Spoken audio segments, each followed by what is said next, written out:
Well, for the first mock draft, this comes from, I'm going to make sure, at Stole Your Signs on X. He's a legend, and he's been supporting the fellas for a while. I'm not going to be able to name everyone's mock. If I remember, I'll mention you. But at the end of the day, there's so many, and I tried to collect all of them that I can't put the names to every mock. But here's the first one, fellas. All right, you ready? Mm-hmm. Here we go. The first mock draft, no trades. Kamari Lassiter at 29. They took Tavondre Sweat, defensive lineman out of Texas, at 61. They're like speaking to all of us here. Like I think whoever it is watches the show and they're like, let's get one that the boys love. Love it. Yeah. Yep. And round 3, 73, Xavier Legette, wide receiver out of South Carolina. And of course, at 92, Zach Zinner, guard from Michigan. I love the Zinner pick too. I love all these picks. I love this. I love this, man. Can we get some grades? Third round, drop some grades for this one. A+. I mean, a letter grade. I'm going A. A, all across the board. 10 out of 10. Like I'm from Canada. A. Like that's what I'm thinking. This one, he nailed this one. This was Give good. that man an A, eh? Yeah, no, I like this one a lot. I mean, you get Kamari at 29, which Russ, my guy Russ was bumping up Kamari. Check that out. It's on our YouTube, that clip when he came on. Russell Brown, who does a lot of work around the draft. Tavondre Sweat, that's Booner's guy. Legette, you got Lucas's guy, and then Zach Zinner, Michigan man. I'm just defaulting that to Michael Gentry. So we got that's a friendly. It might be a little biased, but also it's a pretty good football player. So that's a good mock draft here. I'll tell you what, too.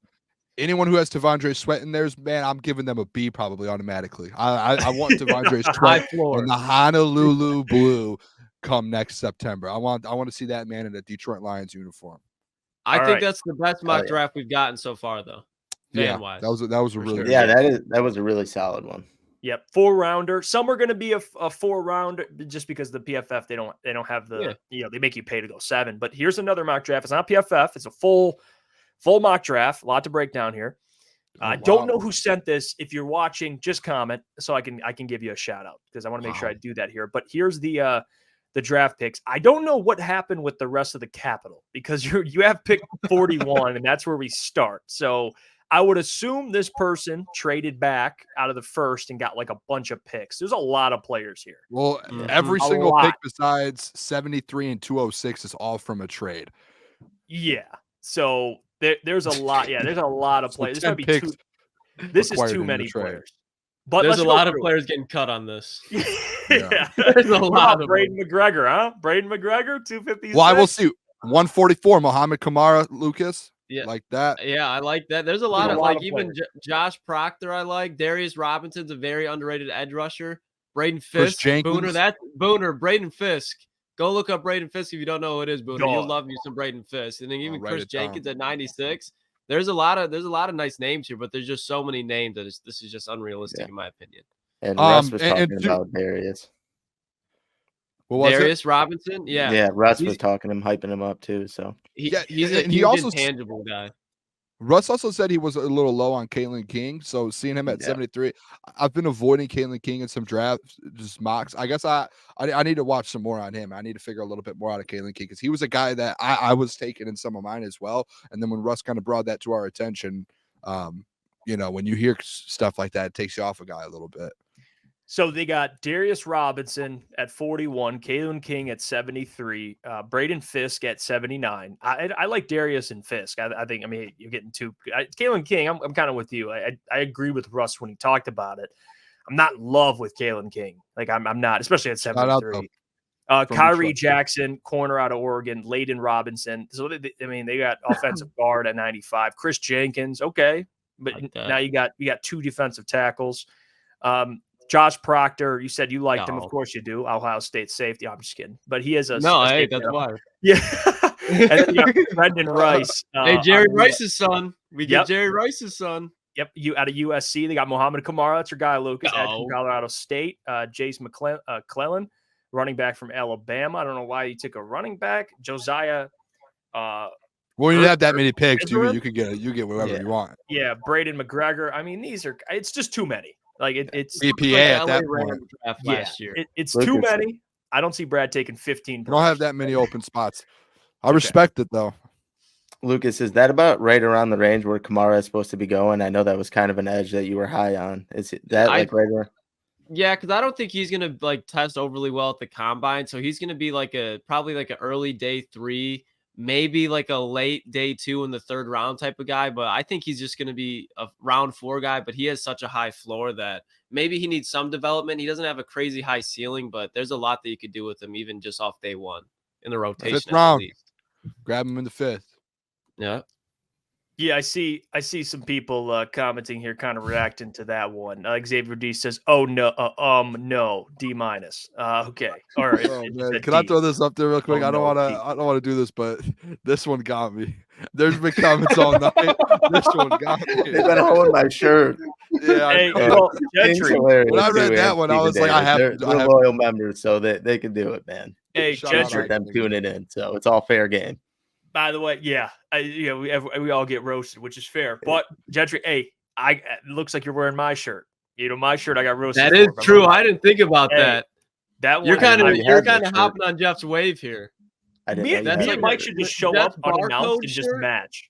We should just match one night. Yeah, just so you can take some of the heat. And I don't have to be the only one getting roasted on a Friday. Yeah. No, I got. Hey, it's all fair game because Monday it'll be Booner and next day it'll be Lucas. It's always someone else, man. It's fun. You could scan Gentry right now and he'd beep to get your receipt. QR code. I remember Jeff's shirt now just because of that joke. Yeah, because you made the same one to me. I was a barcode. That's what they called me. Well, let's go to the next. The barcode. Let's go. Oh man, the barcode. I've never heard that one before. That was so funny. Let's get the next mock up here. So it's a 4-rounder. This is interesting. Yeah, or not a 4-rounder, but 4 picks. Because I think 92 was that in the 3rd round. I think. Am I stupid? Yeah. Yeah, that's a no. I think you're right. Which one? So 92. I think it's the 3rd. 92, yeah. 73 and 92. The Lions have both. I'm pretty sure. The Lions might have 96. I think the Lions do have 2/3. So so it is just the first 3 rounds. So here you go. Jackson Powers Johnson at 29, Zach Zinner at 61. That's early in my opinion. Yeah. Kalen Carson, cornerback out of Wake Forest, and Kalen Bullock, who actually Lucas did a highlight on. You can check that out on our social media. He crushed that one because I like Bullock too. I don't like Zach Zinner at 61. If you take Jackson Powers Johnson, you probably go defensive tackle, defensive end, maybe corner at 61. So I don't like the Zach Zinner pick. That's probably my biggest thing is you just didn't address the defensive line at all in this one, which I think in the first 4 picks, I mean, I think you have to in the first 4 picks. Like it's a must is his defensive line, secondary, and then probably offensive line. And then whoever you want to double up on with that 4th one, it's up to me. But and 2, it's just, this is one of those things too. I just don't see Jackson Powers Johnson dropping, so it kind of makes it a little unrealistic. And then as well as getting Zach Zinter with that and at 61, I don't know. I think you probably can get him at 73 if you wanted to be honest, and it'd be a better value. Yeah, I think Zinter, it's pretty good. I mean, you just got to swap, like you said, swap out 61 for a defensive tackle, edge, something like that. Sorry to cut you off, Lucas. No, you're fine. I think Jackson Powers Johnson, the Steelers just released their center today. You can book Jackson Powers Johnson at pick number 20 if he's not picked to the Seahawks before. There's no way, unless Brad trades up, that Jackson Powers Johnson is a Detroit Lion. As much as we all want him to be, Mike Tomlin's taking that boy in a heartbeat. And then Zach Zinner, to your guys' point, in the 2nd round for another injury-prone player, I'm not willing to do that. I love the Kalen Bullock selection in the 3rd round, but he's not going to be there. He's going to be a 2nd-round pick. There's no way he falls out of day 2 at the high end of day 2. I'd give it like a C+, though. Yeah. No defensive line hurts. I haven't and I don't know about you fellas. I haven't watched Kalen Carson, so I'm not familiar. I've heard a lot, but I have not seen him play yet. That's like a to be determined for me, like an incomplete. But I know I love Jackson Powers Johnson. But you're right, Lucas. Like that's very timely. Steelers released their center, and I mean, offensive line they've been building the last year or so. So that makes sense. It's all right. I don't like Zach Zinner at 61 though. That kind of does it for me. So, hey. I mean, really, what you could do here is you could just go Zach Zinner at 73 and get and get out, and get a defensive end or someone at 29, and then kind of get a better corner at 61. That's how I look at this whole thing. Rearrange it a bit. Well, here's another one. This is from, I believe, Elgato. So if you're shout out, I know he's been wanting. Hey, Elgato, you call me out if this isn't yours. I think it is. There's a lot I was said. Elgato.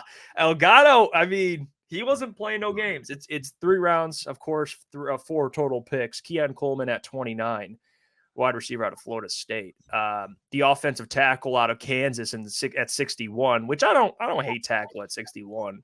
But we'll talk about the other picks. At 73 goes defensive line. And then, of course, at 92, he goes DJ James, corner out of Auburn. Elgato, you can put your thoughts in the chat, too, on this. What made you – what was the Keon Coleman decision here at 29? That's where I'm – Brad Holmes. Just Brad Holmes being Brad Holmes. Like, you don't know what he's going to do. Yeah, it's going to be good as well, man. I want to know his thought process. Like, who was there? You know, what was his thought process? I know I really like the Dominic Puny pick. The Dominic Puny pick. He's another tackle that can play guard and he can really scrape down. He's athletic, but I think Dominic Puny's a guy that you talk about not bringing Jonah back. Taylor Decker being on the end of his contract, he'd be a really smart investment in the second round. I like that. Hey, shout out to Elgato. Donated $2. We appreciate you, brother. Puny. I don't mind Puny at 61. Like, I believe so. Jeff Olson said Puny will be an interior offensive lineman in the NFL. So I don't even hate it at all. I don't know. How would you guys feel with that? And I like Keon Coleman, the prospect. I'm just talking receiver at 29. Like, where would you guys be with that? It would have to be based off free agency. I wouldn't hate it. I would not hate it at all because just like kind of what we talked about, it's one. If you lose Josh Reynolds, even if you don't, having Josh Reynolds as a wide receiver 4, could you imagine that? But I mean, what wide receiver trio especially when you add in Sam Laporta, it's going to be hard because if the Lions add to the defensive side of the ball, which is inevitable, they make their defense better now. Oh, their offense just got another weapon added to it, which you didn't even think was possible at this point. Yeah, so I don't hate it whatsoever. The Keon thing to me, I'm not going to sit here and be mad about it. Like, obviously, I would rather have a defense somewhere on the defense to fill those holes. But like, again, like if Brad does go Keon, like we do have to understand and know this is if he decides to go a wide receiver at 29 in the first round, which people have talked about that. Guess what? That means he's addressing other things that we're talking about in free agency, and he knows what he's doing. So if this does happen, I'm sure he's already a really addressed corner and defensive line in free agency and offensive line as well. And then he's able to have the luxury of going, hey, let me get Keon Coleman, which is a huge, that's like, you already have a top 5 offense. I mention that all the time. Even if you do like Keon Coleman on that offense, it changes everything. Like changes everything. Like that helps that helps everyone out. Like that takes you to a different level, in my opinion. It gives you that over the edge. Keon Coleman's going to be an absolute monster in the NFL, in my opinion. So I think that would be a huge move. But again, it's Brad has to make the moves outside of that to be able to have the luxury of picking a wide receiver in the first round. Yeah, and you never know like how high he has, Keon Coleman graded. If he's the best player available, he might, go and get him. I mean, I wouldn't hate it, but I would definitely be shocked at first, kind of like Jahmyr Gibbs. No one really expected a running back that early. Obviously, this is later on, so you can kind of take those little chances, I guess, but I just wouldn't expect it, but I wouldn't be mad at it by any means. Yeah, I see this comment. Brian says maybe Brad thinks he can go BPA in first round and fill holes in 2 to 7 because he drafts and identifies his guys so well. I think that's well said too. Yeah. And kind of what you just said too, Mike, about it. Like, I think you guys I think you guys make a lot of sense. I had Keon in my first round mock. The 1.0 I did last week with you, Lucas. I had him to the Ravens. So like, it's not like it's an off base pick. Like he's going around this area. So I don't hate it. I don't. I think knowing Brad, there's going to be a pick, maybe even the first round, where it's not what you expect. Maybe it's a receiver. So yeah, and there's not many wide receivers that come out of the draft that have that much production in college that are 6'4" and can run a 4.4 as well. So it's just he's going to be. I think it's really hard for him not to succeed in the NFL unless he just goes to like a New England Patriots situation. But for that to happen, it's going to be in the second round because a lot of the teams pick like he's not going to fall past the Chiefs. There's no way you can set that as his ceiling of where he goes in the draft, in my opinion. So he's gonna be a difference maker week 1 in the NFL. So if it's on the Detroit Lions offense, I'm all for it. Fuck yeah. Yeah, he talk about Kansas City. I mean, it's like MVS but better. and they don't have to keep it. He's the same size, and he can run a 4.4 speed. Like he'd be a. And that he's like AJ Brown, but has more like he's more elusive with the ball in his hands. Like AJ Brown didn't do a lot after the catch, but Keon Coleman can. Yeah, I'm with you. Yeah, great job, Elgato. Great job. And like I said, shout out Elgato, man. If I remember who's drafted is, I'll try to put it up here. I think this is. Let me just make sure. Okay, this is that guy up north who's in the chat as well. Oh, he always has some interesting takes on these mock drafts. Yeah, and so hey, we're gonna put it to the test. This is his mock draft. See. He's tuning in right now, so let's check it out. Shout out that guy up north, man. Here's his mock. Okay, at 43. Oh, let me see if I can zoom in a little bit here. Okay, at 43. There he is. Braylon Allen. That's what Darius Robinson. Braylon Allen. And I'll get to it in a second because you know me, Lucas. I like Braylon Allen, but I don't know about this one, though, guys. I don't know about this one. All right, Darius 79. Robinson at 43. Cooper, is it Bebe? I think BB. Offensive guard out of Kansas State. I'm cool with it. Take a guard. We already talked about Rook, defensive tackle out of Clemson. We covered him already. Rook, Xavier Leggetti, Braylon Allen. Hey, you did it again. It's Leggett. Leggett, brother. Come on. Italian. It's just the Italian. Default Leggetti. No, Leggett. And then Braylon Allen. Yeah, you got a tight end, Harrison Mevis. I mean, we don't have to break down like every single pick, but the Braylon Allen thing, let's just bring that up, okay? Because I like Braylon Allen. I think Braylon Allen is going to be a good NFL running back. Yeah. I don't know if the Lions will take one at 79. I don't know if they're taking a running back. I don't hate it. Zigbo is getting handoffs again in week 5 or week 4, whatever it was, against the Buccaneers when it's Craig Reynolds and a Zigbo. If you bring in Braylon Allen to just beef up that running back room and you kind of address the needs of free agency in the draft, if you get a guy like that, again, you can say what you wanted with the receivers. You can't surround Jared Goff with more weapons, but that includes in the run game. I don't think it's a pound the table for Braylon Allen in the 3rd round by any means. But if he takes him, I'll be like, all right, Brad, you give us, again, that's already the best running back room in the NFL. Make what you're great at, probably the best at in the NFL, even better. I don't think it's a bad pick at all. So he said it was insurance options. Which, like, you know, here's where I'm at, though, with that insurance. Is fair. Insurance options. I think it's fair, actually. If you have the picks and you've already gotten what you needed, best player available, get insurance options, add depth, do what you got to do. Like, that's where I'm at with it. So, like, if Braylon Allen's there and you already filled your holes and you already have everything ready to go, like, and he's your best player left on the board. Okay, that's your third running back. Wouldn't you want to like just add depth at another position rather than running back at that point? That's my only thing, or at least waste a later round. I do have another. That pick at 79 still valuable, and I like Braylon Allen as a player and whatnot, but I just don't think right then and there. Give me a defensive lineman. Can never have too many. Yeah, right? yeah. Now you're okay. That's where I thought, Booner. For a second there, I was like, hold on a second. Like, let me get with Darius and Rook. Oh yeah, well, he'll real quick. Can't have too much defensive line, man. Can't have too much. But let me say this real quick on Braylon Allen, okay? And you guys know how I feel about running backs, right? There's a bunch of them. Maybe not to certain talent, right? Maybe Braylon Allen, and I think he's going to be good. Maybe Brad thinks that, but you talk about the 3rd round. Look at who Brad's drafted in the 3rd round, guys. Like, you're going to take a depth piece at running back. You know how many teams pick up running backs during the season and can run the ball? Like, not maybe to the effect of maybe a Jameer or David, but like that position isn't something, in my opinion, you take in the 3rd round for depth. Like, you can go sign a running back off his couch. I mean, remember C.J. Anderson? I mean, I'm just saying. What do you get? What I'm saying? The meatball. Yeah, the meatball. I don't understand how that dude was a running back. He's good though. Yeah, he was, and that's where I'm at with it. I think it's a good draft overall. I think you did good, that guy up north. I think you did good. You took an edge, offensive guard, defensive tackle, Xavier Leggetti. We like him. So I think you did a good job.